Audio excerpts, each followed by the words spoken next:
استغفر اللہ. اس پر آپ کی رائے چاہتا ہوں کہ یہ کیا معاملہ ہے؟ کیا یہ بات درست ہے یا یہ بات جو ہے کسی قرآن حدیث کی روشنی میں، تاریخ کی روشنی میں ثابت ہوتی ہے، یا حقیقت اس کے بالکل الٹ ہے؟ آپ بتائیں. دیکھیں جی، اس طرح کے جو جذباتی رویے ہیں انہوں نے ہی تو ہماری نیشن کا بیڑا غرق کیا ہے. اور یہ لوگ علم سے بالکل ناواقفیت رکھتے ہیں، انہیں بالکل نہیں پتہ. آپ نے تو اہل تشیع کا ذکر کیا نا، یہ اہل سنت میں بھی جو 3 بڑے بڑے فرقے اس وقت مشہور ہیں سب کانٹیننٹ میں، بریلوی، دیوبندی اور اہل حدیث، تینوں کا ایک دوسرے کے بارے میں یہی خیال ہے. یہ صرف اہل تشیع کو سنگل آؤٹ نہیں کیا ہوا. وہاں جو پارا چنار میں مقابلہ ہے وہ اہل تشیع ورسز دیوبند فرقہ ہے. تو دیوبند فرقہ وہ خود اس فرقے کو امام احمد بریلوی صاحب نے، جن کے ماننے والوں کی تعداد دیوبند سے بھی زیادہ ہے پاکستان میں، انہوں نے اسلام سے خارج کیا ہوا ہے. جو خود اسلام سے نکلے ہوئے لوگ ہیں وہ کسی دوسرے کو کیا نکالیں گے؟ یہ میں ایک تفنن کے طور پہ بات کر رہا ہوں. ان بیچاروں کی اوقات ہی کوئی نہیں ہے. اور یہ ہماری کوئی جذباتی گفتگو نہیں ہے. 1905 میں احمد بریلوی صاحب نے کتاب لکھی حسام الحرمین. اس میں انہوں نے اس وقت جو علماء دیوبند تھے بڑے بڑے 4، اور 5ویں نمبر پہ انہوں نے غلام احمد قادیانی کو شامل کر کے ان پہ کفر کے فتوے دیے. اور اس وقت کے جو حرمین کے علماء تھے ان سے انہوں نے باقاعدہ تقریض لکھوائی کہ یہ لوگ سب کے سب اسلام سے نکل چکے ہیں. اور وہ کتاب جب منظر عام پر آئی تو پھر دیوبند کے لیے مشکل ہو گئی. انہوں نے پھر وہاں عرب کی سرزمین میں رابطے کیے. اس وقت وہاں پہ صوفیوں کی حکومت تھی، آج کل تو وہابی فرقے کی ہے. تو پھر انہوں نے 26 کوشچن ان کو بھیجے کہ آپ بتائیں، آپ پہ تو الزام ہے کہ آپ وہابی ہیں اور آپ دین چھوڑ چکے ہیں. تو انہوں نے اس کے جواب میں المہند علی المفند لکھی. اس کتاب کا نام تھا حرمین کی تلوار. یہ تلوار سے نیچے بات نہیں کرتے. تو جواب میں انہوں نے لکھا المہند علی المفند، ہند کی تلوار ایک سٹھیائے ہوئے پاگل بابے کے اوپر. اور وہ انہوں نے احمد بریلوی صاحب کو کہا. انہوں نے ان کو کافر قرار دیا. انہوں نے جواب میں کہا کہ احمد بریلوی اور ان کی پوری جماعت ایک شیطانی لشکر ہے جو ہم پہ حملہ آور ہو گیا، جس طرح انبیاء کے اوپر شیاطین حملہ آور ہوتے تھے. تو یہ ایک دوسرے کو نکالے بیٹھے ہوئے ہیں. یہ 1905 کی بات کر رہا ہوں. آج تو ہم بیٹھے ہوئے ہیں 16 جولائی 2023 کے دن. تو یہ ایک دوسرے کو نکالے ہوئے، حالانکہ دونوں حنفی ہیں، دونوں سنی ہیں، ایک ہی امام حنیفہ کے ماننے والے ہیں، ان کی جائز اولاد ہیں، ہم ناجائز اولاد نہیں کہتے. یہ ایک دوسرے کو اسلام سے نکالے میں. اور پھر اس المہند علی المفند میں علماء دیوبند نے کہا کہ آپ ہمیں وہابی کہہ رہے ہیں، ہم تو محمد بن عبد الوہاب اور ان کی پوری جماعت کو خوارج سمجھتے ہیں. ان کو بھی نکال دیا اس میں سے. آج چندوں کی وجہ سے یہ اکٹھے ہیں جو آپ کو نظر آ رہا ہے، چندوں کی وجہ سے، ورنہ یہ ان پرنسپل ایک دوسرے کو مسلمان نہیں سمجھتے. تو اگر یہ شیعہ کے بارے میں ایسا کانسیپٹ رکھتے ہیں تو ظاہر ہے کہ یہ باقیوں کو بھی کوئی سپیس نہیں دیتے جو اپنے قریبی ہیں. ان کو کہاں سے دیں گے؟ ہاں، اسلام میں آپ اس طریقے سے تکفیر کسی کی نہیں کر سکتے.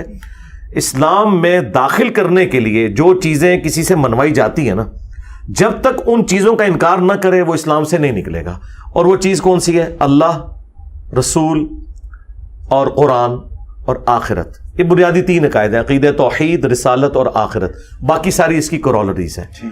باقی جو صحابہ کرام کی بنیاد کے اوپر جو اختلافات ہیں، سیدنا علی یا سیدنا ابوبکر کے حوالے سے سنی شیعہ کنفلکٹ ہے، اس سے کوئی اسلام سے نہیں نکلتا. زیادہ سے زیادہ آپ کہہ سکتے ہیں کہ میں یہ رائے کے ساتھ ایگری نہیں کرتا. اسلام سے نہیں آپ نکال سکتے. اسلام تو اتنا سینسٹیو ہے اس تکفیر کے مسئلے میں کہ بخاری اور مسلم دونوں میں حدیث ہے. اسامہ ابن زید کہتے ہیں کہ ایک جنگ کے دوران جب دو بدو لڑائی ہوئی تو کافر میری تلوار کے نیچے جیسے آیا اس نے کلمہ پڑھ دیا. میں نے پھر بھی اس گمان سے اسے قتل کر دیا کہ اس نے ڈر کے پڑھا ہے، لیکن مجھے بعد میں قلق ہوا اس کا دل میں.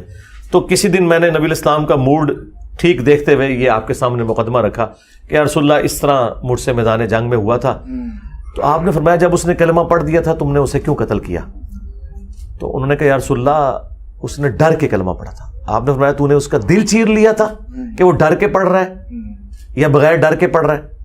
اسامہ تو کیا کرے گا جب وہ شخص قیامت کے دن اللہ کی بارگاہ میں تیرے خلاف مقدمہ قائم کرے گا کہ تو نے ایک مسلمان کو قتل کر دیا؟ اور نبی علیہ السلام یہ جملہ ریپیٹ کرتے رہے، اسامہ تو کیا کرے گا، اسامہ تو کیا کرے گا، اسامہ تو کیا کرے گا. اور حضرت اسامہ ابن زید کہتے ہیں میرے دل میں خواہش ہوئی کاش آج سے پہلے میں کافر ہوتا، آج ہی میں کلمہ پڑھ کے مسلمان ہوتا، یہ گناہ تو مجھ سے دھل جاتا کہ میں نے اتنا بڑا جرم کیا کہ کلمہ گو کو مار دیا.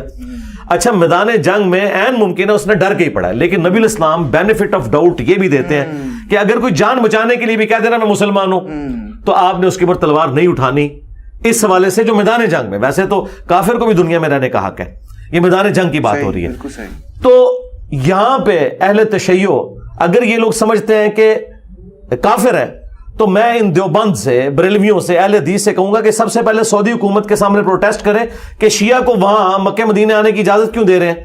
وہاں تو حرمین کی سرزمین میں کافر نہیں آ سکتا. اور سب سے زیادہ ریونیو جنریٹ جو کر رہی ہے نا سعودی ایئر لائن، وہ ایران سے کر رہی ہے. اچھا. کیونکہ وہ ان کے جو سب سے زیادہ گاہک آتے ہیں نا وہاں پہ عمرہ کرنے کے لیے، وہ ایران کے لوگ ہیں. اور ایران میں ایک کلچر ہے چونکہ اسلامک، وہاں پہ جو بچوں کی گرمیوں کی چھٹیاں بھی ہوتی ہیں نا، اس میں بھی وہ عمرہ کرنے کے لیے جاتے ہیں. تو سعودی ایئر لائن نے ان کو اسپیشل پیکیجز آفر کیے ہیں.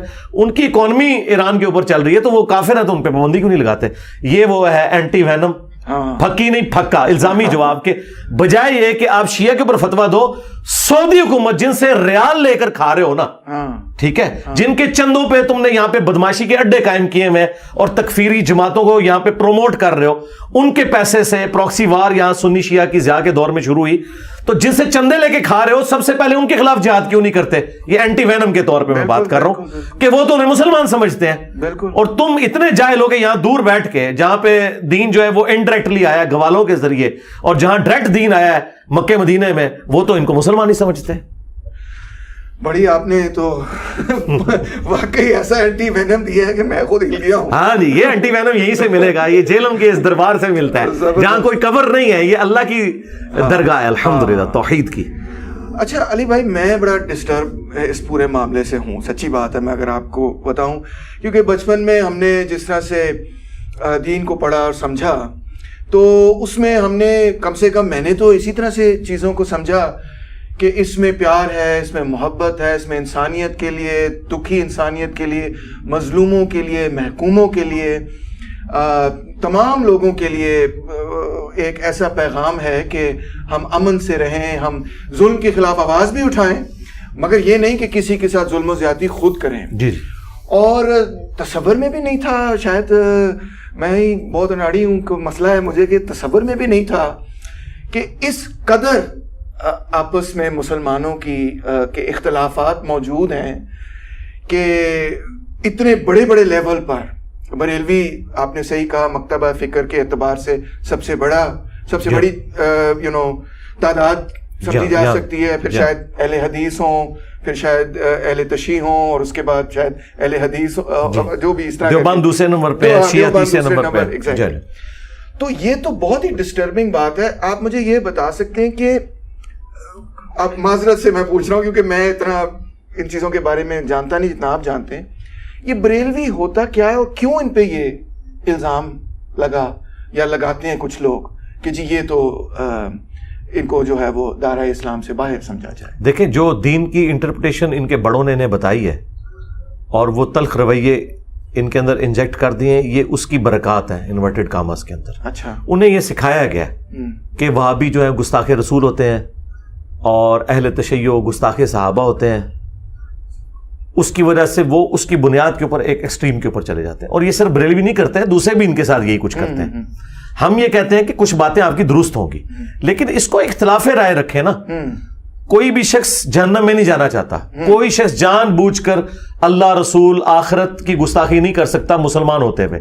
یہ ہو سکتا ہے کہ اسے کسی معاملے میں بات سمجھ نہ آئی ہو، تو یہ سلوشن اینڈ کی بجائے پرابلم اینڈ پہ کھڑے ہوتے ہیں. یہ کہتے ہیں ہم انہیں دنیا سے ختم کر دیں گے. ہمارا رائٹ ہے جو ہم دین کی انٹرپریٹیشن بتائیں گے وہ آپ نے ماننی ہے، اور اس کے علاوہ جو بھی کوئی بتائے گا وہ آپ نے نہیں ماننی. ہم نے اس کا بھی علاج یہاں پہ اس اکیڈمی کے اندر، اس کا بھی ہم نے جو ہے نا دوائی اینٹی وینم تیار کر لیا ہے. کیونکہ کوبرا سانپ جب کاٹ جائے نا تو اس کے وینم کا علاج اینٹی وینم سے ہوتا ہے، وہ بھی سانپ کے زہر سے بنتا ہے. صحیح بات ہے. ہاں، تو اس کے لیے میں نے یہ بڑی سوری معذرت قطع کلامی، بڑی ہیگیلین ڈائلیکٹیکل بات بھی آپ نے. ہاں جی ہاں جی ہاں جی.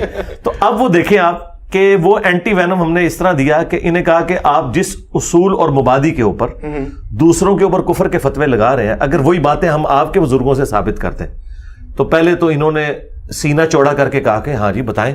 میں نے اسی اصول اور مبادی کے اوپر وہ چیزیں ان کی کتابوں سے نکالی. اب ان کے لیے اتنا بڑا امتحان بن گیا کہ اپنے بزرگوں کو کیسے کافر قرار دیں. انہوں نے یہ کہنا شروع کر دیا نہیں وہ ان کی کتابیں چینج ہو گئی، وہ اس طرح کے نہیں تھے. تو بھائی دوسروں کو بھی یہ بینیفٹ دو نا. یہ آپ نے دیکھیں قرآن تو یہاں تک کہہ رہا ہے وَلَا يَجْرِمَنَّكُمْ شَنَآنُ قَوْمٍ عَلَىٰ أَلَّا تَعْدِلُوا اعدلوا هو اقرب للتقوی.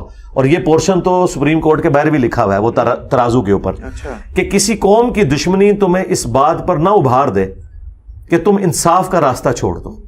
یہ صحابہ کرام کو کہا گیا کہ آپ کی جو اس وقت کشمکش چل رہی ہے کافروں کے ساتھ، آپ نے انصاف کا راستہ نہیں چھوڑنا کہ ان کے ساتھ زیادتی کرو. انصاف کا راستہ اختیار کرو، وہ تقوی کے زیادہ قریب ہے. تو ہمیں تو نان مسلمز کے ساتھ بھی انصاف کے ساتھ چلنے کا حکم ہے. اور جو ہمارے اپنے ماننے والے ہیں، صرف چند ایک معاملات میں ہمیں ان سے اختلاف ہے، ہم کہتے ہیں ہم انہیں زندہ نہیں چھوڑیں گے. اور پھر یہی وجہ ہے کہ پھر نان مسلم جو ہے ان کو موقع ملتا ہے، وہ کہتے ہیں آپ کس اسلام کی بات کر رہے ہیں جس میں ایک مسلمان دوسرے کا گلا کاٹتا ہے. آپ کہتے ہیں جی اسلام امن کا نام ہے، وہ کہتے ہیں یہ امن دی ہے. تو میں آپ کو یہ اس کیمرے میں بالکل آپ کی زبان میں بات کروں کہ مارکس نے سوشلزم کے پوائنٹ آف ویو سے جو بیسک ہیومن رائٹس کا ذکر کیا ہے نا، وہ من و ان اس سے بہتر فارم کے اندر قرآن میں سنت میں موجود ہے. لیکن یہ ہماری ایک سمجھ لے نا اہلی ہے کہ ہم اسے پریزنٹ نہیں کر سکے.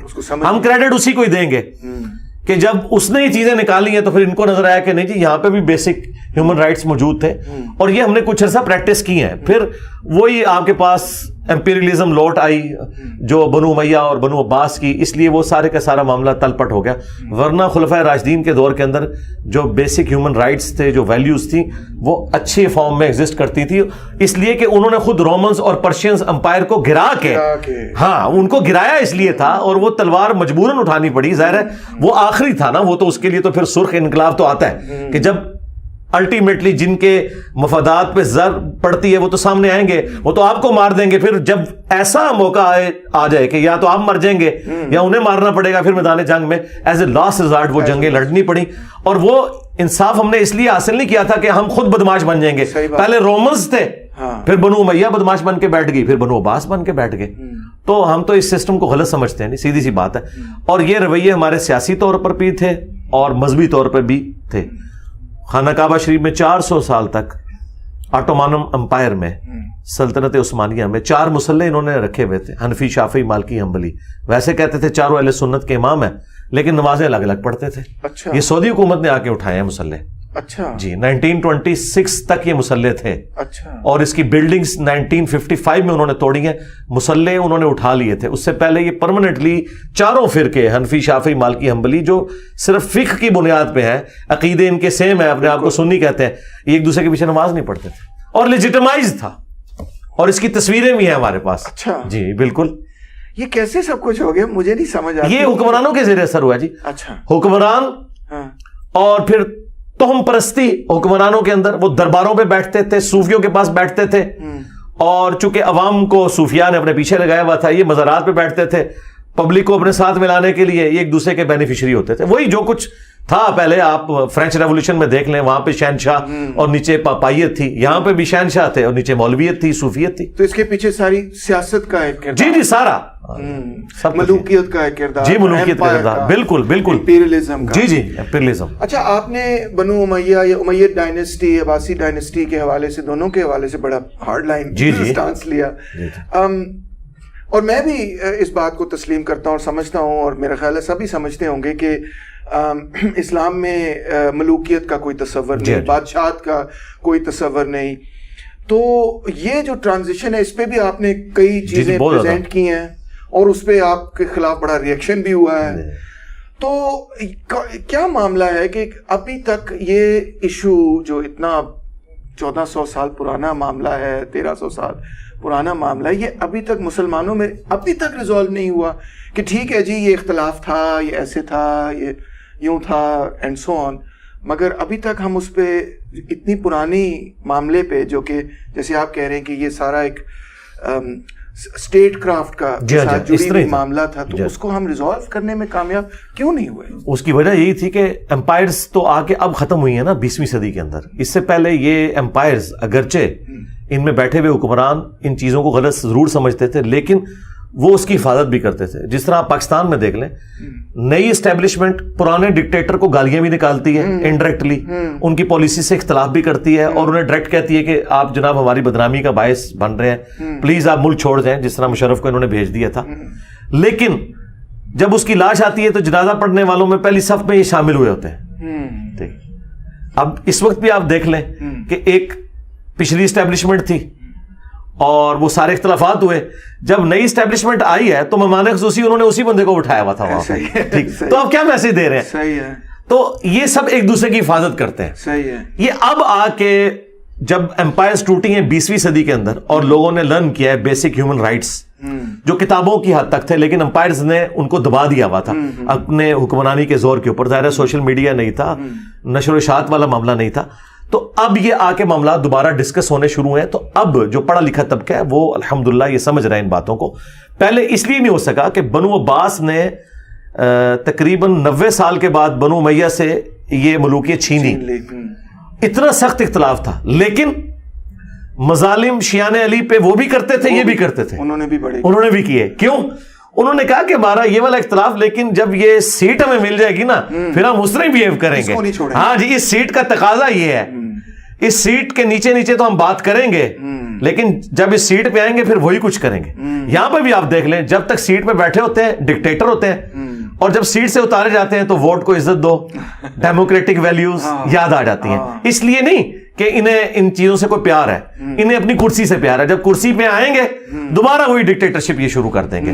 تو یہ اگر آج بھی امپائرز نہ گرتی اور یہ کنٹریز نہ بننا شروع ہوتے, 1776 کے اندر امریکہ میں ریولوشن آئی, اس کے بعد 1789 میں جو اصل جو ٹرننگ پوائنٹ ہے انسانیت کا وہ فرینچ ریولوشن, اور پھر اس کے بعد 1918 میں جب یہ رشیا کی امپائر گری, اور یہ ایک ایک کر کے پھر گریٹ برٹن بھی ختم ہوا. ہم سمجھ رہے ہم نے آزادی حاصل کی ہے, نہیں سرکار, یہ ان لوگوں کی قربانیاں ہیں جنہوں نے اس وقت بیسک ہیومن رائٹس لوگوں کو بتائے ہیں. یہ امپائرز ہماری محنت سے نہیں گری ہیں, وہ ایک ماحول ایسا بنا ہے, صحیح بات, اور اس میں ہی پھر ساری امپائر گری ہیں. ہم تو کہہ رہے ہیں سلطنت عثمانیہ گری ہے, لیکن برٹش امپائر بھی تو گری اور ہمیں بھی آزادی مل گئی, فرینچ امپائر گری ساری. یہ کنٹریز جو بنے ہیں نا جی, یہ اب مبارک دور ہے. میں سمجھتا ہوں اب جو ہے نا انسانیت اس طرف سفر کر رہی ہے کہ آہستہ آہستہ. دیکھیں میں جو یہاں بیٹھ کے باتیں کر رہا ہوں, یہ میں رومن امپائر یا پرشین امپائر یا ایون مسلمانوں کی جو سلطنت عثمانیہ ہے اس میں بیٹھ کے تو یہ باتیں نہیں کر سکتا تھا. صحیح بات ہے. آج سعودیہ میں بیٹھ کے میں یہ بات نہیں کر سکتا, وہ بھی ایک چھوٹی سی آپ سمجھ لیں امپائر تو ہے نا. بالکل ہے, ہاں جی بالکل ہے. یہ آپ بات بالکل ٹھیک کہہ رہے ہیں. 20ویں صدی میں تو ایک کے بعد دوسرا امپائر ٹوٹتا گیا, گرتا گیا. زبردست بات ہے. اچھا, اب میں آپ سے یہ پوچھنا چاہوں گا کہ اس کا مطلب یہ ہوا کہ بریلوی جماعت پہ جو ایک قسم کا الزام لگتا رہا وہ اس وجہ سے لگتا رہا, اگر میں آپ کی بات درست سمجھاؤں, کہ جو دربار وغیرہ انہوں نے بنائے اس کی وجہ سے مینلی یہ بریلویوں کے اوپر الزام جو لگا وہ ظاہر ہے کہ درباروں کے ساتھ میں جو انہوں نے عقیدے وابستہ کر لیے, عقیدے جو, اور مخالفت میں جو لوگ سامنے آئے وہ وہابی اسکول آف تھاٹ, وہ انہوں نے انعام دیا, وہ اپنے آپ کو اہل حدیث کہتے تھے, رائٹ, یا سلفی کہتے تھے. تو سعودیہ میں انہیں حکومت مل گئی, انہوں نے وہاں سے مزارات ختم کر دیے, اور وہ جسٹیفائی بھی تھا. انہوں نے کہا کہ نبی علیہ السلام نے جب منع فرمایا, صحیح مسلم میں حدیث ہے, قبروں پہ عمارت مت بناؤ, قبروں کو پکا مت کرو. یعنی اسلام میں تو توحید پرستی ہے نا. آپ نے کسی شخصیت, خواہ وہ پیغمبر ہی کیوں نہ ہو, اس کے ساتھ کوئی اس طرح کا عقیدہ وابستہ نہیں کرنا کہ آپ نے اس سے جا کے مانگنا ہے. مانگنا تو آپ نے اللہ سے ہے, دعا آپ نے اس سے کرنی ہے. پیغمبر تو اللہ کا تعارف کروانے آتے ہیں. جب یہ سب کچھ ہوا تو چونکہ صدیوں سے حکمرانوں نے ان درباروں کو آباد کیا ہوا تھا, ان صوفیاء کے بینیفیشری تھے, صوفیاء ان کے بینیفیشری تھے, تو وہ پھر وہ ایک کلٹ چکے بن چکا تھا, وہ پھر سامنے آئے, انہوں نے کہا یہ گستاخ ہیں, یہ بزرگوں کے نہیں مانتے. حالانکہ وہ یہ نہیں دیکھ رہے تھے کہ وہ بزرگوں کا انکار کر رہے ہیں اپنے نبی کی محبت کے اندر, کیونکہ بزرگوں نے جو بزرگی اویل کی ہے وہ رسول اللہ کی وجہ سے کی ہے نا. اگر ہم آج امام بخاری, امام مسلم کو عزت دے رہے ہیں تو اس وجہ سے دے رہے ہیں کہ یہ نبی صلی اللہ علیہ وآلہ وسلم کا دین انہوں نے ہمارے تک پہنچایا. لیکن اگر خدا نہ خواستہ کوئی بزرگ خود رسول اللہ کی تعلیمات کے خلاف امت کو بتائے تو اس کی رسپیکٹ پھر کہاں سے ہوگی؟ ہم یہ نہیں کہتے اسے گالیاں دی جائیں, لیکن اس کی تعلیمات کو ہم لیگیسی کو آگے نہیں لے کے چلیں گے. تو یہ ہوا, پھر وہ درباروں کی وجہ سے انہوں نے سمجھا کہ یہ بزرگوں کے منکر ہو گئے, حالانکہ بزرگوں کے منکر نہیں تھے. اب دوسری طرف آتے ہیں کہ جو دیوبندی جماعت بنی, آئی ڈونٹ نو اگر جماعت کہنا درست ہے, مکتبہ فکر شاید کہنا زیادہ درست ہے, فرقہ کہیں جی, یہ فرقہ ہے, میں سخت لفظ استعمال کرنا چاہ رہا, چلیں فرقہ صحیح. تو اس کو ایکسپلین کریں کہ ان کے بنیادی کیا عزائم تھے, سوچ تھی, عقیدے تھے, اور پھر ان پہ کیوں الزام لگا. ان پہ بھی الزام لگا احمد رضا بریلوی صاحب رحمۃ اللہ علیہ نے کہا کہ بھئی یہ بھی, اور جو ان کو جو یہ نہیں مانتا کہ یہ باہر ہیں وہ بھی ہے نا جی. تو یہ ایکسپلین کریں کہ یہ کیا ڈائنامک تھا, یہ کیا معاملہ تھا. وجہ یہ تھی کہ چونکہ سب کانٹیننٹ میں حنفیت تھی, مین حنفیت تھی, یا اگر دوسرے نمبر پہ تھے کوئی تو اہل تشیع تھے. ٹھیک ہے. جو وہابی اسکول آف تھاٹ جسے آپ اہل حدیث کہتے ہیں, وہ ایسا یہاں پہ اس طرح ایگزسٹ نہیں کرتا تھا. تو عبد الوہاب کے بعد پھر ہاں جی وہ مطلب انہوں نے اس کو آپ سمجھ لیں ایک مجدد کے طور پر ان تھاٹس کو انہوں نے زندہ کیا, ورنہ وہ پہلے تاریخ میں تو ایگزسٹ کرتی تھی, لیکن سب کانٹیننٹ میں چونکہ یہاں پہ مغل امپائر بھی وہ حنفی اسکول آف تھاٹ سے تعلق رکھتے تھے, تو انہوں نے حنفیت اسلام, چونکہ یہاں پہ تو اسلام جو پھیلا ہے وہ حنفی صوفیاء کے زیر اثر پھیلا ہے, تو پہلے تو یہ سارے معاملات صحیح چل رہے تھے. جب دیوبند مدرسہ بنا تو دیوبند مدرسہ متاثرین شاہ ولی اللہ تھے, ان کے جو بزرگ تھے یہ ان کے شاگردوں کے شاگرد تھے, ٹھیک ہے, اور ان میں ایک شخصیت تھی شاہ اسماعیل دہلوی, ٹھیک ہے, اور وہ متاثر تھے محمد بن عبد الوہاب صاحب سے جو انہوں نے کتاب التوحید لکھی تھی. پھر انہوں نے یہاں تقویۃ الایمان لکھی, وہاں ان سے کچھ تھوڑا بہت غلوب بھی ہوا, لیکن اوورآل انہوں نے توحید کے حوالے سے اچھا کام کیا. اس سے امپریس ہو کے جو حنفی اسکول آف تھاٹ تھا اس میں دو طرح کی پھر اسکول آف تھاٹ بن گئے, ایک ٹپیکل وہی جو آرتھوڈاکس قسم کے صوفیاء والا, اور ایک صوفیاء پلس تھوڑا سا انہوں نے توحید کو اپنا آپ سمجھ لیں بہتر کر لیا کہ یار یہ دربار بس درباروں پہ جا کے آپ اللہ سے مانگیں, ان کا وسیلہ ڈال لیں, حالانکہ ہم اس کو بھی درست نہیں سمجھتے. وہاں جا کے آپ نے ان کے لیے اللہ سے مانگنا ہے, ٹھیک ہے نا, ہاں اپنے لیے تو آپ کہیں بھی مانگ سکتے ہیں, آپ وہاں پہ گئے تو ان سے عبرت حاصل کرنی ہے کہ یہ بھی فوت ہو گئے تو اللہ تعالیٰ ان کی مغفرت کرے, اپنی آخرت کی یاد کے لیے جانا ہے. تو کچھ چیزیں انہوں نے مستعار لے لی وہاں سے اہل حدیث سے. تو یہ فرقہ جو دیوبند کا ہے یہ بیسیکلی مکسچر ہے بریلویت اور اہل حدیثیت کا. بریلویت آج کے دور میں کہہ رہا ہوں, اس زمانے میں صوفیت اور حنفیت تھی.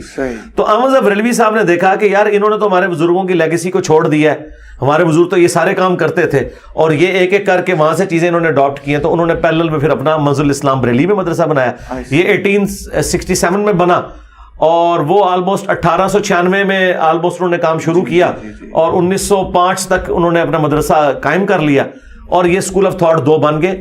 ادروائز ان کے پرانے بزرگ کامن ہے سارے, فقہ حنفی کے سارے بالکل ایک ہے, اور کئی لوگ ہیں جن کے اوپر یہ مشترک طور پہ انہیں بزرگ مانتے ہیں. امداد اللہ مہاجر مکی کو مانتے ہیں مشترکہ بزرگ, وہ صوفی بھی تھے اور وہ حنفی عالم بھی تھے, اور پیچھے بھی آپ جتنے ابن عابدین شامی ہو یا اس سے پہلے جتنے ان کے بڑے بزرگ ہیں, علامہ بدر الدین عینی ہو اور مولا علی قاری ہو, ان کو دونوں مانتے ہیں. اس زمانے میں ان کے وہ والے اختلافات نہیں تھے جو آج ہے عقیدوں والے. فقہ میں ابھی بھی سیم ہے, فقہ میں ایک ہی طرح. تو یہ 100-150 سال پرانی لڑائی, جی یہ لڑائی ابھی شروع ہے. اس سے پہلے یہ دونوں ایک ہی تھے. ابھی بھی یہ ہے کہ کچھ چیزیں ایک فرقے نے پکڑ لی ہوئی ہیں, کچھ دوسرے نے, لیکن یہ جو دونوں چیزیں ہیں یہ چل رہی شروع سے ہی ہے. تو اس کا مطلب ہے آئندہ جا کے کچھ آگے بہتری کی امکانات ہیں. جی امکانات ہیں نا, دیکھیں نا جی, امکانات تو ہمارے اس پلیٹ فارم پہ آپ نے دیکھا نہیں, ادھر سینکڑوں لوگ آتے ہیں, اور الحمدللہ اللہ کا شکر ہے ہم نے یہ کوئی بریک سے تو نہیں درآمد کیے ہیں, یہ انہی کی پبلک تھی, انہوں نے بتایا ہمیں, ہم نے ہی بتایا کہ بھی قرآن و سنت میں یہ لکھا ہے, آپ کے بزرگوں نے آپ کو غلط بتایا. اور آپ دیکھ رہے ہیں اس وقت دنیا میں جتنے علماء ہیں وہ دین کی خدمت یہ سمجھ رہے ہیں کہ ایک کلپ مرنے سے پہلے انجینئر کے خلاف ضرور بنانا ہے ہم نے, بس یہ کر رہے ہیں. آپ دیکھ لیں یوٹیوب پہ آپ جائیں تو سب کچھ میرے خلاف ہے, ریپلائی ٹو انجینئر عمری مرزا, ایبسولوٹلی آپ کو کوئی ٹاپک نہیں نظر آئے گا کہ انہوں نے کبھی دین کے اوپر بات کی ہو. ہاں اچھا یہ بتائیں کہ ایک زمانہ تھا جب دیوبندی علماء بائیں بازو کی پارٹیوں کے ساتھ مل کر جدوجہد بھی کیا کرتے تھے, اور حکومت بھی مل کر بنائی انہوں نے. جب مولانا مفتی محمود صاحب ہوا کرتے تھے, اور نیشنل عوامی پارٹی اور جمعیت علماء اسلام نے مل کر بلوچستان کے اندر حکومت بنائی. اسی طرح ایک اور پیریڈ میں ہم دیکھتے ہیں کہ بائیں بازو کی سوچ اور جو صوفیہ سوچ ہے اس میں بہت چیزیں مشترک ملتی ہیں, اور جنرلی بائیں بازو میں تو کم سے کم یہ نقطہ نظر تھا کہ بریلوی جو ہیں وہ ہمارے بڑے قریب ہیں. یہ بڑی کامن ایک بات سننے میں ملتی ہے, اور بریلویوں نے بہت لیفٹ کے کازز کو سپورٹ بھی کیا. اکثر غریب طبقے سے جو کسان, اور جو پنجاب میں خاص طور پہ جو کسان غریب طبقے سے تعلق رکھتے ہیں تو وہ بریلوی ہی تھے, اور انہوں نے جو بڑی بڑی تحریکیں چلی کسانوں کی اس میں بڑا سپورٹ کیا. مگر اب دونوں جماعتوں میں یہ پایا جاتا ہے کہ وہ بائیں بازو نہیں بلکہ وہ ایک قسم کی دائیں بازو کی جماعتیں بنی. جی اسی طرح اس کے پیچھے کیا ہسٹری, کیا وجہ؟ پہلے میں آپ کو بتاؤں, یہ جو آپ نے سمجھ لیا نا کہ یہ بریلوی اگر کسان تھے تو وہ اسی طرح کے بریلوی تھے جس طرح ایک ہندو ہوتا ہے. اچھا ہاں, وہ بریلویت نے کوئی کردار ادا نہیں کیا. اچھا ہاں, وہ ان کی غربت نے کردار ادا کیا, کیونکہ چھٹا فرض ہے نا اسلام کا, 5 تو فرض بتائے گئے, ایک نہیں بتایا گیا. اور وہ فقر تو آپ کو پتا ہے مفلسی جو ہے وہ تو کفر کے قریب لے جاتی ہے نا, تو یہ بیسیکلی وہ ہے. اور بریلوی نان وائلنٹ تھے,